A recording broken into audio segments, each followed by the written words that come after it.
Troy Aikman retired with 32,942 passing yards, 165 touchdown passes, and 3 Super Bowl championships.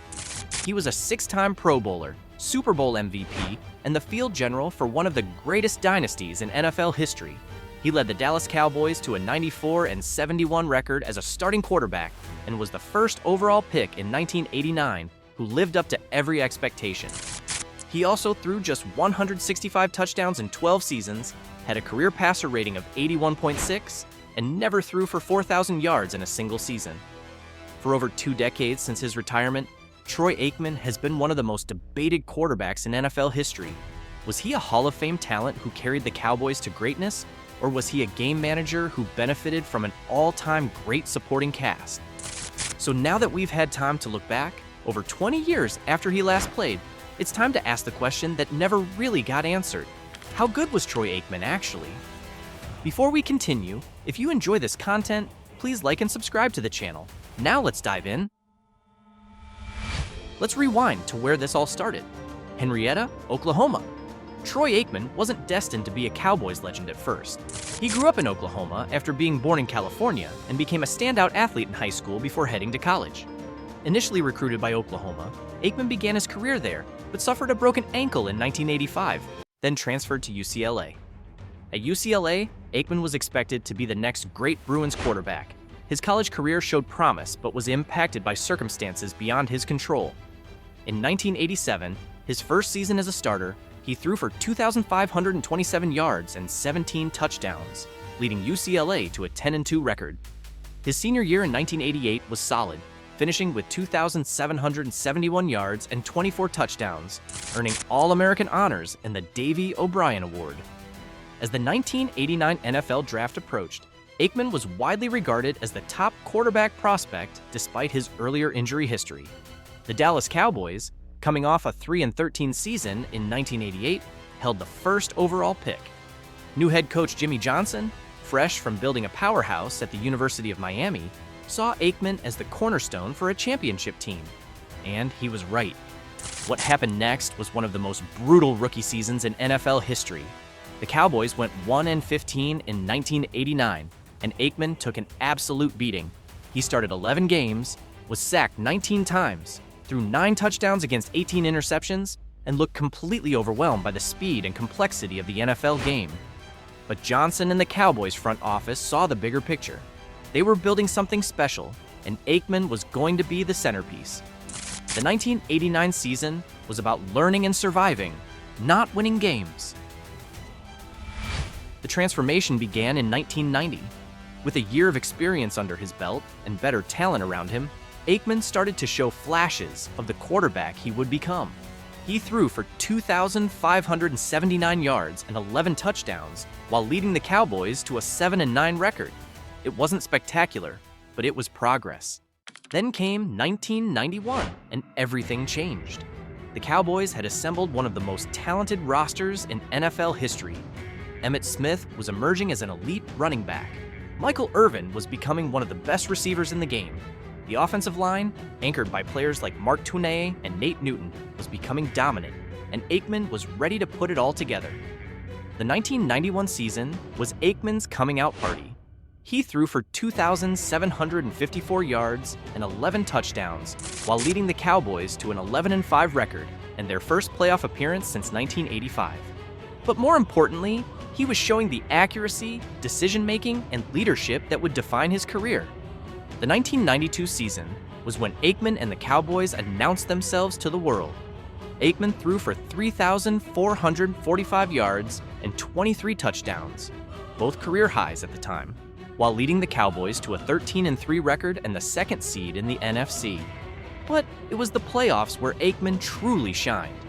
In the NFC Championship game against San Francisco, he completed 24 of 34 passes for 322 yards and 2 touchdowns, out-dueling Steve Young in a 30-20 victory. The Cowboys were headed to Super Bowl 27, and Aikman had proven he could perform on the biggest stage. Super Bowl 27 against Buffalo was a masterpiece. Aikman completed 22 of 30 passes for 273 yards and 4 touchdowns. earning Super Bowl MVP honors as the Cowboys won 52-17. This wasn't just a victory, it was a statement that the Cowboys were back and Aikman was their leader. The 1993 season brought more of the same. Aikman threw for 3,100 yards and 15 touchdowns, while leading the Cowboys to another 12-4 record. The playoffs were even more impressive, culminating in Super Bowl 28, winning 30-13 for back-to-back championships. But it was the 1995 season that might have been Aikman's finest individual performance. Despite dealing with injuries throughout the year, he threw for 3,304 yards and 16 touchdowns while leading the Cowboys to a 12-4 record. In Super Bowl 30 against Pittsburgh, Aikman completed 15 of 23 passes for 209 yards and 1 touchdown, capturing his 3rd championship in 4 years. 3 Super Bowl victories in 4 seasons. 3 championship game victories over 2 different opponents. This wasn't luck or just riding a great team. This was elite quarterback play when it mattered most. But here's where the Aikman debate gets interesting. His regular season numbers, while solid, were never spectacular by modern standards. His highest single-season touchdown total was 23. He never threw for 4,000 yards. His career completion percentage of 61.5% was good for his era, but not elite. The advanced metrics paint a more complex picture. Aikman's career passer rating of 81.6 was above average for his era, but not dominant. His touchdown-to-interception ratio of 165-141 was solid, but not spectacular.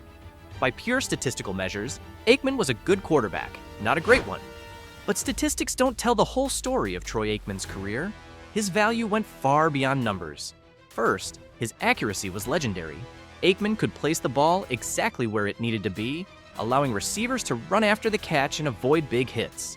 His completion percentage in crucial situations was consistently higher than his overall average, showing he elevated his game when it mattered most. Second, his decision-making was exceptional. Aikman rarely threw interceptions at crucial moments, and his ability to read defenses and make pre-snap adjustments was among the best in the league. He understood Jimmy Johnson's and later Barry Switzer's systems perfectly and executed them flawlessly. Third, his leadership was unquestioned. Teammates consistently praised Aikman's preparation, his calm demeanor under pressure, and his ability to command respect in the huddle. This wasn't a rah-rah leader. This was a quiet professional who led by example and elevated everyone around him. The playoff numbers tell a different story than the regular season statistics. Aikman was 11-5 in the postseason with a passer rating of 88.3, actually higher than his regular season average. In his 3 Super Bowl victories, he completed approximately 70% of his passes with 7 touchdowns and just 1 interception. When the lights were brightest, Aikman was at his best. The supporting cast argument is the elephant in the room when discussing Aikman's legacy. He played with Emmitt Smith, the NFL's all-time leading rusher. He threw to Michael Irvin, one of the most dynamic receivers of his era.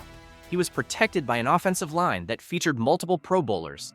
The defense was loaded with Hall of Fame talent like Charles Haley and Deion Sanders. But here's the thing, great quarterbacks make their supporting cast better, and Aikman did exactly that. Emmitt Smith's rushing numbers were significantly better when Aikman was healthy and playing well. Michael Irvin's best seasons coincided with Aikman's peak years. The offensive line looked dominant, partly because Aikman got the ball out quickly and made smart decisions. The injury factor can't be ignored when evaluating Aikman's career. He suffered multiple concussions, back injuries, and other ailments that affected his performance and longevity. The 1996 season was particularly brutal. Aikman missed games with injuries and was clearly not the same player when he returned. The final years of Aikman's career were a slow decline. Injuries mounted, the supporting cast aged, and the Cowboys dynasty came to an end. Aikman retired after the 2000 season at age 34, earlier than many elite quarterbacks, but wise given his injury history. So how good was Troy Aikman actually? Let's break it down. From a pure talent perspective, Aikman was very good, but not transcendent. He had excellent arm strength, outstanding accuracy, and good mobility for his size. He could make every throw in the book and had the physical tools to succeed at the highest level. But he wasn't in the same tier as contemporaries like Brett Favre or Steve Young in terms of raw ability. The numbers support this assessment when viewed in context. Aikman's career statistics were solid for his era, but not spectacular. His 32,942 passing yards ranked him among the top quarterbacks of his time, but his touchdown totals were modest. His completion percentage was good, and his interception rate was excellent. But here's where Aikman's true value becomes clear: his impact on winning. The Cowboys were 94-71 in games Aikman started, a winning percentage of 57%. More importantly, they were 3-0 in Super Bowls with him as the starter. The playoff record is what separates Aikman from other good quarterbacks. 11-5 in the postseason, including 3 Super Bowl victories, proves that he could elevate his play when it mattered most. Great quarterbacks find ways to win the biggest games, and Aikman did exactly that. The era context matters significantly. Aikman played in a time when defenses could be much more physical with receivers, when offensive lines weren't as protected by rules, and when passing games were generally more conservative. His efficiency and accuracy in that environment were impressive. The leadership factor was consistently praised by everyone who played with or coached Aikman. Jimmy Johnson, one of the greatest coaches in football history, trusted Aikman to run his complex offensive system. Barry Switzer, despite their philosophical differences, relied on Aikman's intelligence and preparation. Players talked about his work ethic, his attention to detail, and his ability to perform under pressure. The clutch factor cannot be quantified by traditional statistics, but it was real. Aikman's best performances often came in the biggest games. His 3 Super Bowl victories were not just team accomplishments. They were the result of a quarterback who thrived when everything was on the line. The comparison to modern quarterbacks is instructive. Aikman's winning percentage and playoff success rival those of any quarterback in history. His accuracy and decision-making would translate well to today's NFL, where precision passing is more important than ever. But we have to acknowledge that Aikman benefited from an incredible supporting cast. The Cowboys roster from 1992 to 1995 was loaded with Hall of Fame talent on both sides of the ball. Aikman was the quarterback of a dynasty, but he was not necessarily the driving force behind it. The what-if scenarios are fascinating. What if Aikman had played in today's pass-happy NFL? What if he'd stayed healthy throughout his career? What if he'd had to carry a team without elite talent around him? These questions will never be answered, but they're worth considering. The Hall of Fame induction in 2006 was well-deserved but not without controversy. Aikman's combination of team success and individual excellence made him a worthy candidate, but his relatively modest statistical totals raised questions about whether he was truly elite or just very good. The broadcasting career has actually enhanced Aikman's reputation. Following retirement, Aikman joined Fox Sports in 2001 and partnered with Joe Buck, forming what became one of the most respected NFL broadcast teams.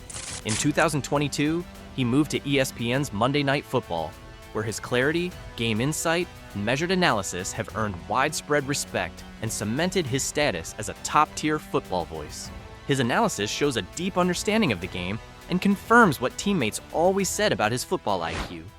He has become one of the most respected voices in football, which speaks to his knowledge and credibility. Looking at quarterbacks from his era, Aikman stands out for his combination of accuracy and clutch performance. He wasn't the most talented quarterback of his generation, but he was arguably the most successful. In the end, Troy Aikman was really good, not great in the traditional statistical sense, but really good in all the ways that mattered for winning championships. He was a Hall of Fame quarterback with elite accuracy and decision-making who consistently performed at his best when the stakes were highest. His career was defined by moments that mattered most: the Super Bowl MVP performance against Buffalo, the NFC Championship game victory over San Francisco, the clutch throws in crucial playoff games. These weren't accidents. They were the result of a quarterback who was built for pressure and thrived when everything was on the line. The supporting cast argument will always follow Aikman, and it's not entirely unfair. He played with incredible talent and benefited from one of the best rosters in NFL history. But great quarterbacks make their teammates better, and Aikman did exactly that. Most importantly, he was a winner. 3 Super Bowl championships in 4 years is an achievement that few quarterbacks can match. He proved that accuracy, intelligence, and leadership could overcome physical limitations, and that clutch performance was more important than gaudy statistics. Aikman represented everything the Cowboys wanted to be during their 1990s dynasty: professional, precise, and successful.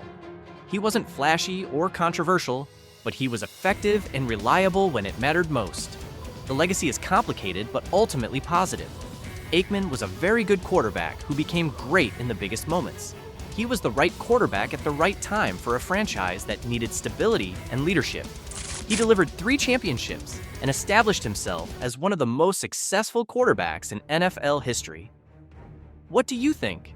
Was Troy Aikman a product of his supporting cast, or was he the driving force behind the Cowboys dynasty? Where does he rank among the quarterbacks of his era?